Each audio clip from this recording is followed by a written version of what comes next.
मैं पिछली बार जब आया था भगवान जगन्नाथ जी के दर्शन करके और उसके बाद यहाँ बाई इलेक्शन में भी मैं पहुंचा था, तो अगर हम ये माने साल के 365 दिन, तो मैं तीसरी बार मुझे आने का मौका मिला है।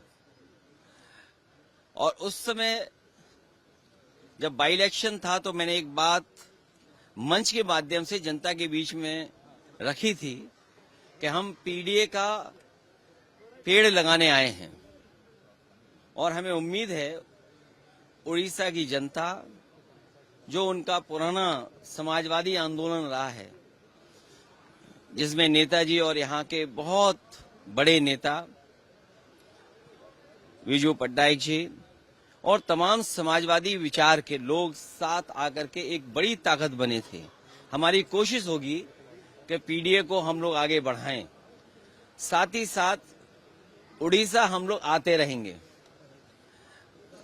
बीजेपी से जो लड़ने वाले दल हैं, बीजेपी जब पूरे देश में एक्सपोज होगी तब दिल्ली से हटेगी। सर, बीजेपी की सरकार यहाँ नया आया, अभी रिसेंटली एक घटना बालेश्वर में हुआ जहाँ पे एक मुस्लिम युवक को मॉब लिंचिंग का आरोप लग रहा है। कल क्या घटना है? बीजेपी का जो एजेंडा है वो कम्युनल एजेंडा है, और बीजेपी जब जब कमजोर होती है और जब बीजेपी को लगता है कि विकास के माध्यम से, या जो उन्होंने अपने मैनिफेस्टो में जनता को सपने दिखाए थे, अगर वो सपने पूरे होते नहीं दिखाई देते हैं तो वो कम्युनल रास्ता अपनाते हैं।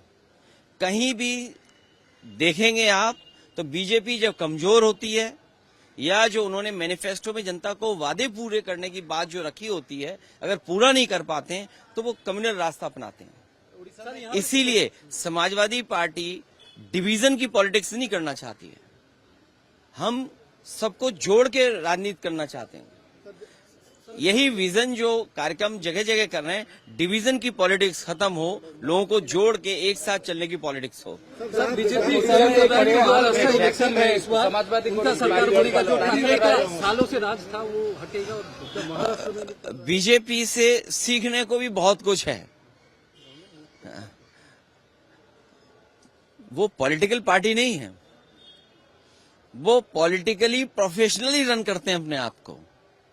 और जो नया जमाना है डाटा चोरी का, कभी सोचा था आपने 5 साल पहले, 3 साल पहले कि इलेक्शन होने जा रहा हो, कोई पॉलिटिकल पार्टी अपनी एजेंसियां लगाए और डाटा चोरी करने के लिए जाएं?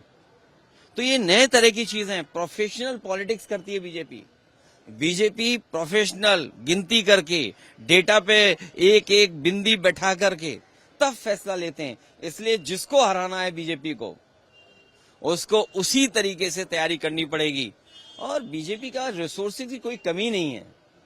उड़ीसा उनके हाथ में, तो रिसोर्सेज की कहां कमी होगी? जो जिस स्टेट पर भंडार हो नेचुरल रिसोर्सेज का, और वो जनता के लिए आए, गरीब जनता के लिए रिसोर्सेज इस्तेमाल हो। लेकिन बीजेपी अपने आप को मजबूत करने के लिए रिसोर्सेज यूज करती है।